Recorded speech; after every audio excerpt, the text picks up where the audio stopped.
नमस्कार साथियों, अभी मैं आपको इलेक्ट्रोमैग्नेट और परमानेंट मैग्नेट इनकी लाभ और हानि के बारे में बताऊंगा कि इन दोनों में इलेक्ट्रोमैग्नेट क्या होता है। सबसे पहले तो इलेक्ट्रोमैग्नेट क्या होता है, परमानेंट मैग्नेट क्या होता है। परमानेंट मैग्नेट वो मैग्नेट है जिसकी मैग्नेटिक पावर लॉस नहीं होती, और इलेक्ट्रोमैग्नेट वो है जिसको हम बाहरी सोर्स से यानी इलेक्ट्रिसिटी यानी करंट देके हम मैग्नेट बनाते हैं, और उसकी मैग्नेटिक पावर तब लॉस हो जाती है जब हम करंट को विड्रॉ कर लेते हैं, तो वो है इलेक्ट्रोमैग्नेट। तो इलेक्ट्रोमैग्नेट पहले मैं बता देता हूँ, उसके बाद डायग्राम बनाऊंगा। किसी भी सॉफ्ट आयरन के पीस के चारों तरफ अगर हम कंडक्टर को लपेटें, कंडक्टर के टर्न्स लगाएं और उसके बाद उसके अंदर करंट दें, तो वो आयरन पीस है वो इलेक्ट्रोमैग्नेट बनेगा। जैसे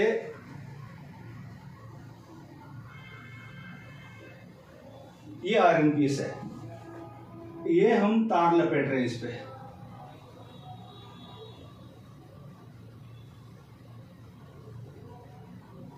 ये तार लपेट रहे हैं।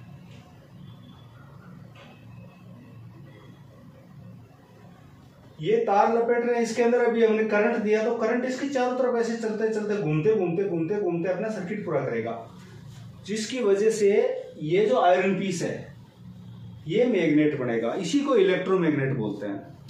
इसकी मैग्नेटिक क्षमता तब खत्म हो जाएगी जब हम इस पर देने वाले करंट को विड्रॉ कर लेंगे यानी बंद कर देंगे, उस टाइम इसकी मैग्नेटिक क्षमता खत्म हो जाएगी। अभी इलेक्ट्रोमैग्नेट और परमानेंट मैग्नेट, इनके नुकसान और फायदे, इनमें अंतर क्या क्या है। इलेक्ट्रोमैग्नेट की पोलैरिटी को हम आसानी से चेंज कर सकते हैं। वो पोलैरिटी चेंज कैसे होगी, अगर जैसे अभी करंट का फ्लो इधर से है, ये पॉजिटिव है ये निगेटिव है, अगर करंट का फ्लो इस तरफ है तो ये नॉर्थ पोल है ये साउथ पोल है।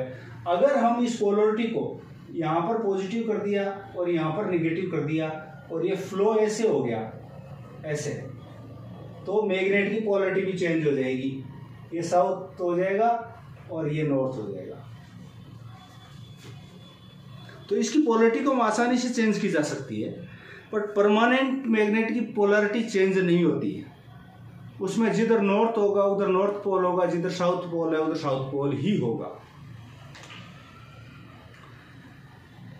इसकी इलेक्ट्रोमैग्नेट की मैग्नेटिक पावर को हम कम या ज्यादा कर सकते हैं। वो कम या ज्यादा कैसे होगी, इसमें जो अप्लाइड जो हम वोल्टेज दे रहे हैं, इस वोल्टेज को हम कम ज्यादा करने से इसकी मैग्नेटिक पावर भी, इस आयरन पीस की मैग्नेटिक पावर भी कम ज्यादा होगी। पर परमानेंट मैग्नेट की मैग्नेटिक पावर कांस्टेंट रहती है, ये कम ज्यादा नहीं हो सकती।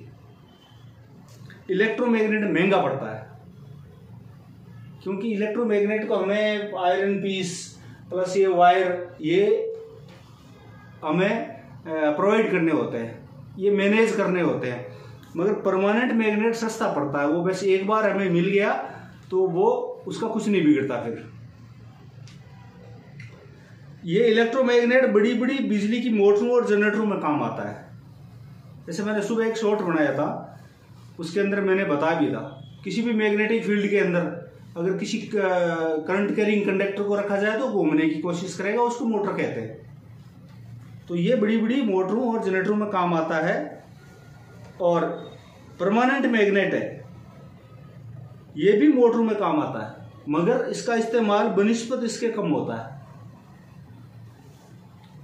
ये बिजली की घंटी यानी इलेक्ट्रिक बेल, रेलगाड़ी और सिग्नल के काम आते हैं। कौन? इलेक्ट्रोमैग्नेट। परमानेंट मैग्नेट से ये नहीं बन सकते। भार उठाने के भी काम आते हैं, जैसे कोई अपना लिफ्ट वगैरह, उसमें इससे भार नहीं उठा सकते। इलेक्ट्रोमैग्नेट है वो दिशा देखने के काम नहीं आ सकता। इलेक्ट्रोमैग्नेट है उसको हम दिशा देखने के लिए यूज नहीं कर सकते।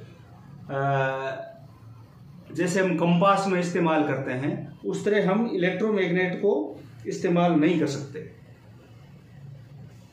लेकिन परमानेंट मैग्नेट को हम कंपास में यूज कर सकते हैं, और इस कंपास से ही हमारे को नॉर्थ और साउथ की तरह इस चीज का पता चलता है। साइकिल डायनेमो में काम नहीं आ सकता।